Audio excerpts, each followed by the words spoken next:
Assalamualaikum warahmatullahi wabarakatuh. Perkenalkan, nama saya Mutmainnah Siregar dengan NIM 23405025. Di video ini saya akan menyampaikan hasil tugas mata kuliah saya, Ekonomi Makro Islam. Topik yang akan saya bahas kali ini adalah tentang fungsi pengeluaran konsumsi agregat dalam ruang lingkup ekonomi Islam. Materi ini saya rangkum dari jurnal ilmiah yang berjudul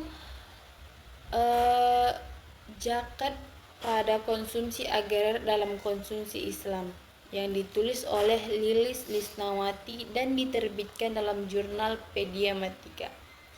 Baik, langsung saja berikut penjelasannya. Dalam ekonomi konvensional, konsumsi dipandang sebagai kegiatan menggunakan barang atau jasa untuk memenuhi kebutuhan hidup manusia. Namun, dalam ekonomi Islam, konsumsi memiliki makna yang lebih luas. Konsumsi tidak hanya bertujuan duniawi, tetapi juga mencakup dimensi spiritual, moral, dan sosial. Setiap pengeluaran dilakukan oleh individu muslim harus selaras dengan prinsip-prinsip syariah. Dalam Islam, konsumsi dipandang sebagai bagian dari ibadah. Seorang muslim diperintahkan untuk mengonsumsi yang halal dan thayyib. Artinya tidak hanya sah secara hukum, tetapi juga baik untuk tubuh dan akal. Berikut beberapa prinsip dasar konsumsi dalam Islam, antara lain yaitu ada wasatiyah atau keseimbangan, tidak boros atau israf, dan tidak kikir atau bakhil. Ada niat, konsumsi dilakukan untuk menjaga kesehatan, kekuatan, dan mendukung ibadah. Tidak berlebihan, dilarang mengkonsumsi secara berlebihan meskipun terhadap barang yang halal. Contohnya, seorang makan secukupnya untuk memenuhi gizi dan tenaga, bukan sekedar untuk memuaskan hawa nafsu atau mengikuti tren. Pengeluaran konsumsi agregat adalah jumlah total konsumsi dari seluruh rumah tangga dalam suatu perekonomian. Dalam ekonomi Islam, konsumsi agregat juga berperan sebagai alat penggerak ekonomi real, yaitu mendorong aktivitas produksi barang dan jasa. Ada juga pemerataan ekonomi, yaitu karena Islam menekankan keadilan dan distribusi kekayaan. Ada juga pencipta stabilitas sosial, karena melalui konsumsi yang tidak ekspoliatif atau konsumtif secara berlebihan. Jurnal yang menjadi sumber bahasan ini menyoroti peran zakat dalam memengaruhi pengeluaran konsumsi agregat. Zakat merupakan salah satu instrumen utama dalam ekonomi Islam untuk mendistribusikan kekayaan dari orang yang mampu kepada mereka yang membutuhkan atau mustahik. Jadi bagaimana kaitannya dengan konsumsi agregat? Zakat meningkatkan daya beli mustahik karena mereka kini memiliki dana untuk memenuhi kebutuhan pokok seperti makanan, sandang, dan pendidikan.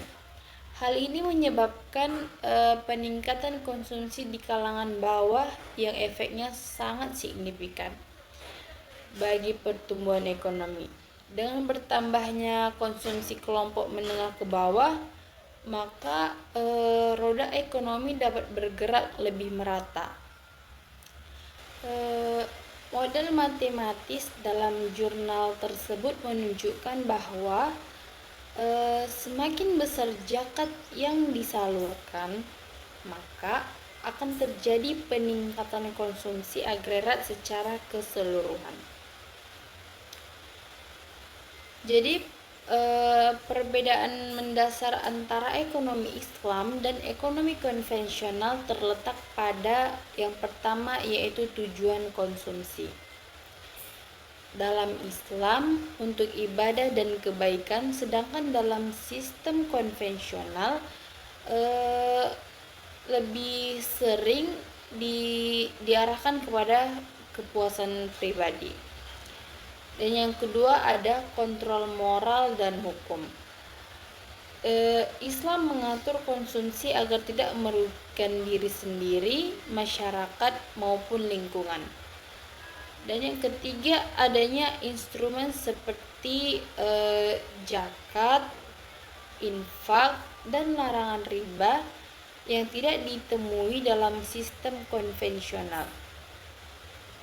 Baik, selanjutnya yaitu tentang fungsi pengeluaran konsumsi agregat. Fungsi pengeluaran konsumsi agregat dalam ekonomi Islam tidak hanya sekedar aktivitas ekonomi, tetapi juga sarana mencapai keadilan sosial, pertumbuhan ekonomi yang berkelanjutan, dan ibadah kepada Allah. Zakat sebagai salah satu elemen kunci terbukti mampu meningkatkan konsumsi agregat dan mendukung stabilitas ekonomi umat. Jadi, bagaimana kaitannya dengan konsumsi agregat? Yaitu zakat meningkatkan daya beli mustahik karena mereka kini memiliki dana untuk memenuhi kebutuhan pokok seperti makanan, sandang, dan pendidikan.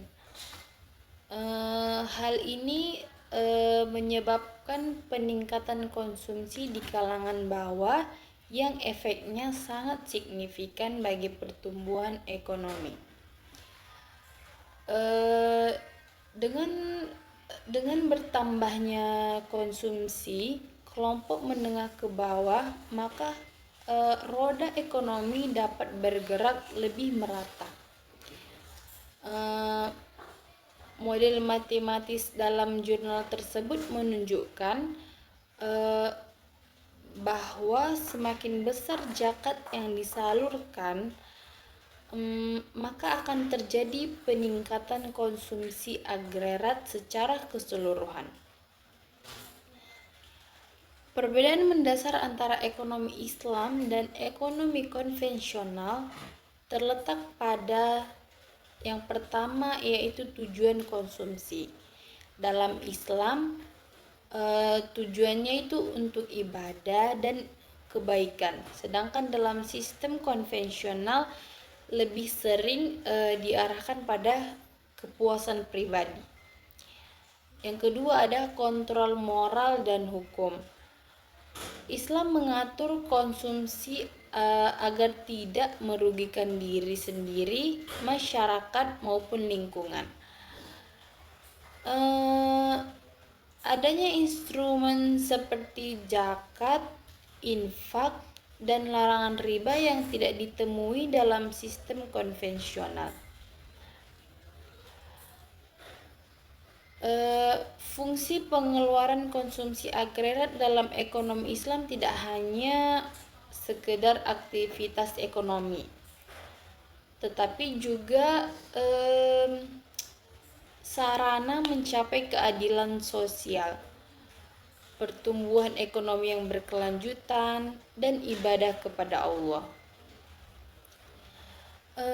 Zakat sebagai salah satu elemen kunci terbukti mampu meningkatkan konsumsi agregat dan mendukung stabilitas ekonomi umat.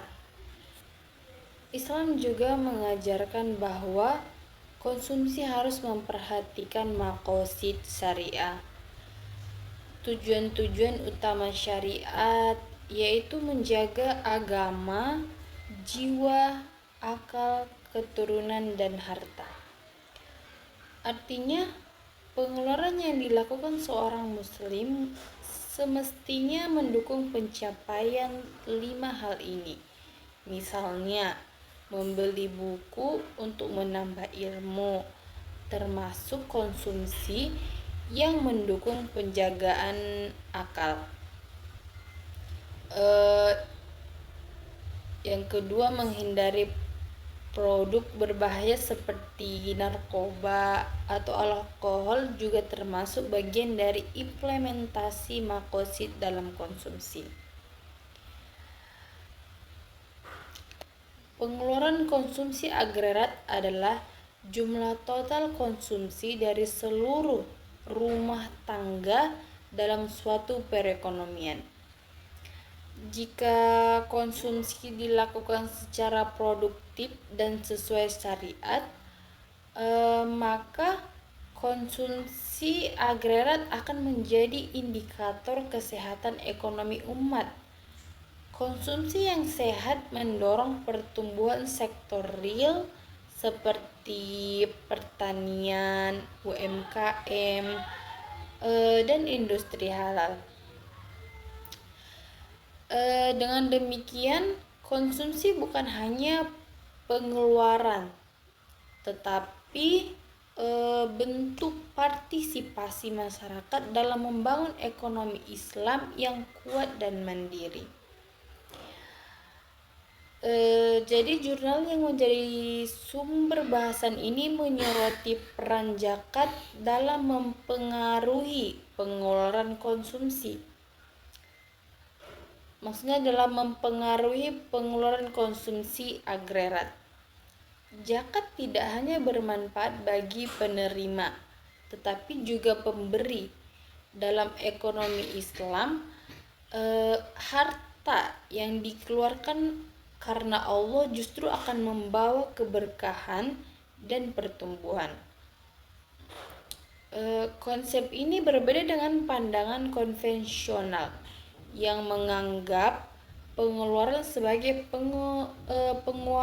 pengurangan aset. Islam memandang zakat sebagai pembersih harta, dan dalam konteks makroekonomi, zakat menciptakan sirkulasi kekayaan yang sehat di masyarakat. Perlu juga dipahami bahwa mustahik setelah menerima zakat dan kebutuhan dasar terpenuhi, cenderung mengalokasikan dananya untuk kebutuhan yang produktif. Hal ini sangat penting karena kelompok inilah yang memiliki marginal propensity to consume atau kecenderungan mengonsumsi tambahan pendapatan yang tinggi. Artinya, tambahan pendapatan dari zakat akan langsung digunakan untuk konsumsi, dan ini akan memberikan efek berganda terhadap perekonomian. Model matematis dalam jurnal tersebut menunjukkan bahwa dalam jangka panjang, efek zakat terhadap konsumsi agregat juga berkontribusi pada pengurangan kemiskinan struktural. Ketika zakat dikelola dengan baik, mustahik yang dulunya hanya sebagai penerima bisa menjadi muzaki di masa depan. Ini menciptakan siklus ekonomi yang positif dan berkelanjutan. Maka, konsumsi agregat dalam ekonomi Islam bukan hanya soal angka, tetapi juga soal memberdayakan masyarakat dan memperkuat solidaritas sosial. Dengan begitu, roda ekonomi terus berputar dan risiko stagnasi bisa dikurangi. Terakhir, perlu ditekankan bahwa konsumsi dalam Islam juga menyangkut akhlak dan perilaku individu. Islam sangat menekankan kejujuran dalam transaksi, tidak menipu, tidak melakukan gharar atau ketidakjelasan, dan tidak membeli dari sumber yang haram. Hal-hal ini semua berkaitan langsung dengan kualitas konsumsi dalam skala individu yang akan berakumulasi menjadi konsumsi agregat dalam skala makro. Jadi, pembenahan ekonomi Islam bukan hanya melalui kebijakan makro, tetapi juga pembinaan akhlak individu muslim. Baik, demikian penjelasan saya mengenai fungsi pengeluaran konsumsi agregat dalam ruang lingkup ekonomi Islam. Semoga video ini bermanfaat dan menambah wawasan kita semua mengenai prinsip-prinsip ekonomi dalam Islam. Terima kasih telah menyimak. Wassalamualaikum warahmatullahi wabarakatuh.